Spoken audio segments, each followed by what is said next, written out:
The following is a production of the Dallas Genealogical Society. For more information, please visit our website at dallasgenealogy.org. Well, good morning, everybody. I'm glad everybody is able to be with us for our March meeting of the Dallas Genealogical Society. I think we've got a great meeting in store, a lot of exciting things going on in the genealogy world this week. So let's just go ahead and get started. Start off with our treasurer's report. Here is our statement for the month of February. And if anybody has any questions like that, I'll pause just a second if you want to look that over, and then if you have any questions, unmute yourself and we'll be glad to try to answer those. Susan Rainwater is obviously having trouble getting on the call, so I'll do my best. And hearing no questions, we'll move along. Tony, if you could go ahead and take a poll for us and let us find out what our membership is, since we're going to be having a vote this morning. And also, since for our secretary to have that record. Okay, you should see that up there now. I do.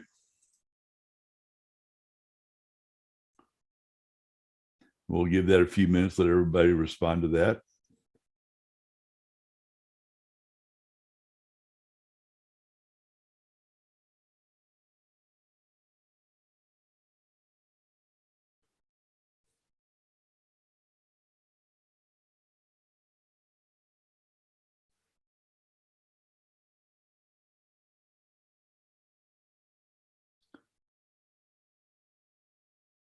We've still got them coming in. We have just hit the important point, which is we reached our quorum of 20. So cool. Anybody else that's still a member, just go ahead and click in there. Going, and gone. Okay, so we have 18 individuals and one call with 2 people on. So that's our 20 plus Jim, you and I haven't voted. So we're well above our quorum. So we're in good shape. Thank you very much. Our previous meeting minutes are posted like they normally are on the meeting page. So if you would like to go ahead and review those for our last meeting, that would be great. And I will entertain if anybody has any corrections to the minutes for our last meeting, if you could let us know. You go ahead and unmute yourself and let us know. Otherwise, we will mark those minutes approved. Okay, hearing no corrections, we'll go ahead and approve those. You remember from last month when we talked about our bylaws revision, we revised our bylaws for the most part in 2019. We changed the bylaws, made some changes to those, and updated the standing rules to go along with those. But we had some other projects going on, and we didn't get to the part of the bylaws that dealt with the structure of the board, which was another major component and going to require more time than we had in 2019. So we just did that earlier this year. And the main reason to do that for restructuring, the slight restructuring of the board, was to make it current with how DGS is actually operating right now. I know just in the last 5 years, the way our society operates has changed dramatically because we've gone much more virtual with our activities. We're doing a lot more online. We're doing a lot more electronically. And so we just needed to kind of tweak the board to work with the way we were operating. Another advantage to what we did is we made some positions easier to fill. We've got 3 elected positions instead of 2. And one thing that really is going to help us is we eliminated some term limits for some key positions. We were having some positions that were either important to have some consistency in, or some positions that had a pretty steep learning curve on them. And we were running into where people were volunteering for a position and getting pretty good at that position. And about the time they really learned how to do that, we had to say, oops, it's 3 years, you're out. You can't do this anymore. So we eliminated some of those obstacles, and we gave some voting privileges to some board positions that, say 10 or 15 years ago might not have been real important to the board, but in the past subsequent years, they've become vital positions, and it just didn't seem fair to have those people doing so much for our society, but not really include them as a integral part of the board. So we eliminated that. And those bylaws have been on the website for you to review for the last couple of months, and hopefully you've had a chance to do that. So I'm going to go ahead right now and call for a vote to approve that bylaws revision. So Tony, if you could go ahead and throw that poll up for us, and we will let everybody vote on the bylaws revision.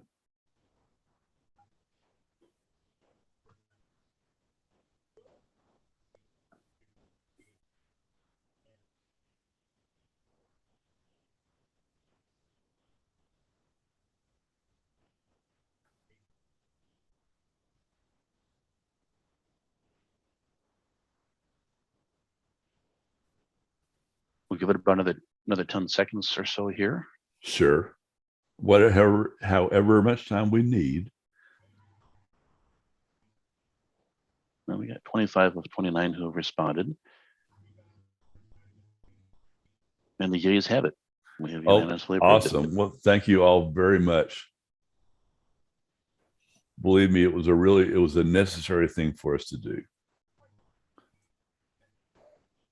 Moving on, we have our annual awards ceremony coming up in May, and we have 5 awards that we give out every year, and we really need your input to help us decide who should receive these awards. And your input is not only very valuable, but we really want to hear from you for that. And it's very easy to do that. If you'll just go to our webpage and hover over the events tab and click on annual awards, it'll bring you to the next page, which will list all of the 5 awards we have. And then if you will just click on any one of those you're interested, or all of them sequentially, you'll come to this little form, and it gives you the parameters or what the qualifications are for each one of those awards. And then you'll have a space to put down whoever you think you would like to nominate for those awards. And then please make sure and give us the reason you think they would be good to receive that award, because that helps us out a lot when we go through these and try to pick one person for the award. So I would really appreciate it if you would go do that, and then make sure and hit the submit button at the bottom so we can get a record of who you think would be good for each one of these awards that we're going to give out in May. Most of you have probably heard about the 1950 census becoming available, and it's going to be available on April 1st, which is just about 3 weeks away. And there's been several sessions at Roots Tech about that, and I just kind of briefly wanted to give you the lowdown about how this is going to happen. So April 1st, and I don't know when exactly on April 1st. I would guess at midnight, but don't take my word for that. There may be more information at the NARA website, but the census will become available online on April 1st. It will only be searchable by the name and location of the person you're looking for. So you won't be able to go in and search birthdays or sex or any of that other information. It'd just be the name and the birthday. As soon as that census is available, Ancestry will begin to download that to their website, and they will begin doing a name recognition analysis on that body of information. Now, this information is going to be several hundred terabytes worth of data. So it's not going to happen in 15 or 20 seconds. It's going to take a while to download this information. But Ancestry has developed software that it can actually read the handwritten names as opposed to the OCR software that we're accustomed to. And they will begin that process. As soon as they finish that process, then Family Search will download the results and enter it into their review software, which is really cool. And then that is when we will begin to be able reviewing, as volunteers reviewing the census information. They expect that, although nobody really knows for sure when that's going to happen, they expect that to be available like around the first week, around April 7th. maybe a little bit sooner, maybe a little bit after. Again, because nobody's ever done this before, and because we're dealing with transferring huge amounts of data, nobody is really positive, how long exactly it's going to take. Once that happens, then we as a society would like to start helping with the city of Dallas and Dallas County records to try to help review all those records for Dallas County. So if you're interested in helping do that, if you would send an email to volunteer@dallasgenealogy.org and let us know that you're interested in helping review the 1950 census, we will collect those names. And when we get, again, we don't have a plan together either for how DGS is going to be involved in this, because we're just finding out about this like yesterday. But as soon as we develop those plans, if you'll send us your email, then we will contact you and let you know. We're probably going to have some virtual events, maybe going to have some in-person events. But again, we're just going to have to, we'll be planning that at our board meeting this afternoon. Just to give you a sneak peek, this is what the page will look like when we get on Family Search to review or to those records. You'll be able to search by name and state, and even down to the level of the county and city. And then it will bring up for you all of that surname in that location. It also will allow you to go, and I didn't even think about this, but they said it's going to be very important to review the headers of the census too, to make sure that the computer has read all of that information correctly. So you'll be able to do that, or you'll be able to go just pick like a page of the census and review that. And this is kind of what the program looks like. And I don't want to go into a lot of detail, but it's done. They did it very well. Basically, they want you to pick a household in the census. And when you pick that household in the column over to the left, it will be highlighted on the census, and then you'll be able to read who's in there. And then in subsequent steps, you'll be able to verify all the information for that household. And they're very much emphasizing they want you to do your family first. So you'll be able to go in there and just make sure everything is correct for your ancestors that were around in 1950. We're continuing our effort for Out of the Attic. We want to hear about the unique and cool things that you have, the memorabilia, both artifacts and records from your family's history. So if you have some kind of neat artifact, maybe some old coins or a quilt, maybe your great grandmother made, we'd love to hear about that. If you'll send maybe a picture and a brief description to newsletter@dallasgenealogy.org, we will get that. We will share that with the rest of our members through our e-news. We also have our writing contest going on for Black Sheep. Do we want you to look for the evil or nefarious members or ancestors you had? Certainly none of us have any evil ancestors currently living, but we usually can find somebody in our heritage who was not quite on the up and up. So if you want to write an article about those people, we will collect those and publish those as we get them. At the end of the year, we'll do some judging and we'll pick some winners for our writing contest for 2022. So even if you don't consider yourself a Pulitzer Prize winning author, go ahead and write up an article about your ancestors who may have done some nefarious deeds in the past, and send it in, and we'll get that published for you.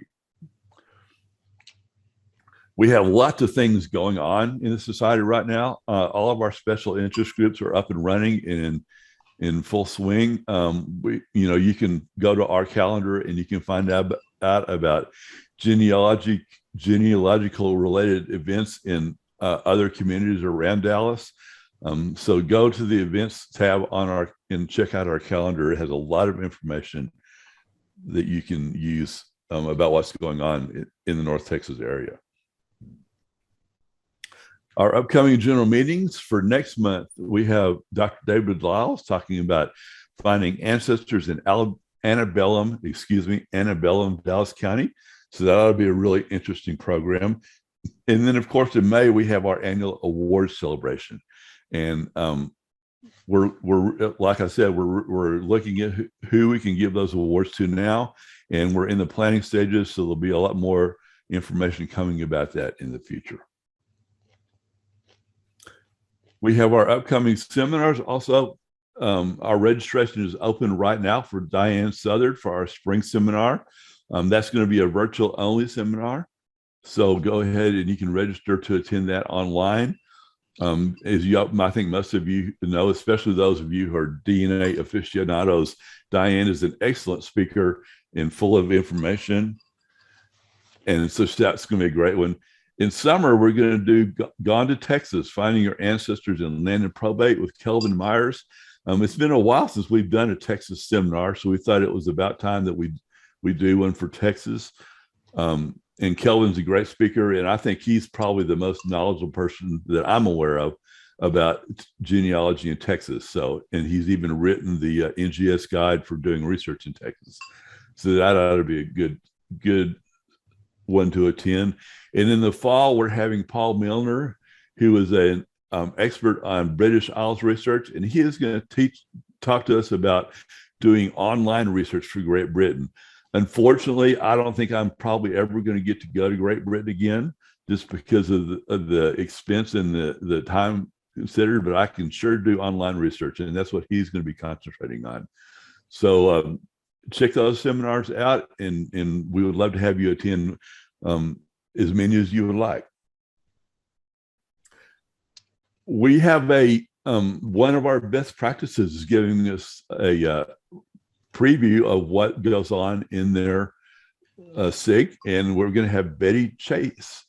Betty Case is going to give us the lowdown of the best practices SIG. Oh, thanks, Jim. Again,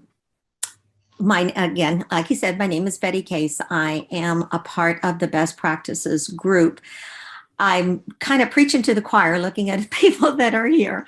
But when I was asked that I could speak for a few minutes about best practices, I spent some time thinking about what I could say that could illustrate the value of what it means to be in a small group. This is formally known as Brown Bag, as many of you probably have known before. The members did decide on a name change around 2019, I think it was, for a name that would speak more clearly to the purpose and goals of our program. The goals are twofold. First, we're trying to work at helping everyone improve the quality and the depth of their research, and then also to give individual researchers the tools that they need to be not only better researchers, but also to learn to share the research through publication of their work. So after much thought, I decided I would just simply share my journey. I came to the SIG, the Brown Bag Group, around 2014, maybe 2015. At that point, I'd been doing research for about 20 years.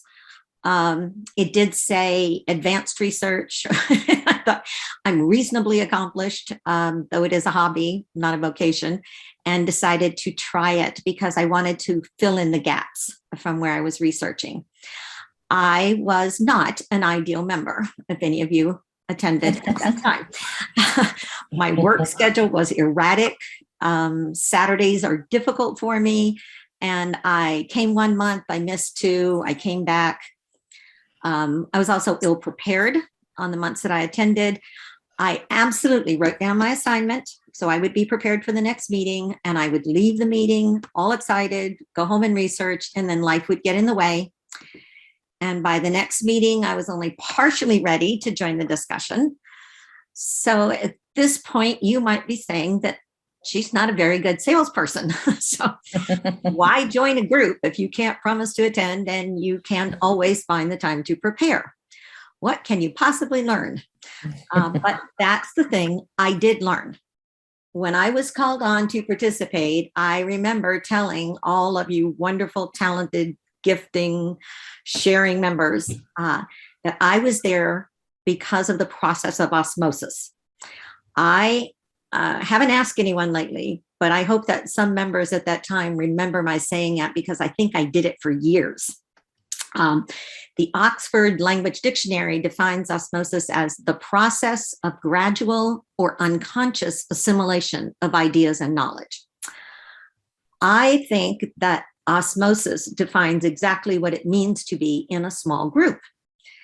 Your dedicated leaders will prepare information and work to bring the tools that everyone needs to continue making progress in that chosen area of research. They're all volunteers working with their own time and talent and sharing it. So maybe some of the others were also like me, inconsistent and ill-prepared, yes, but stubbornly determined that if I stuck with it through the process of osmosis, I would become a better researcher. And I did. So the reason for the existence of best practices is to push each other to be better. Best practices means thinking every time you sit down to work on your family and your history that you need to do better. I need to dig deeper. I need to read the local history. I need to understand the law. I need to read and reread what I've already found. I also need to get past my fears and submit my work so that others can benefit. And I need to source that work properly so it's identified as professionally done and worthy of merit.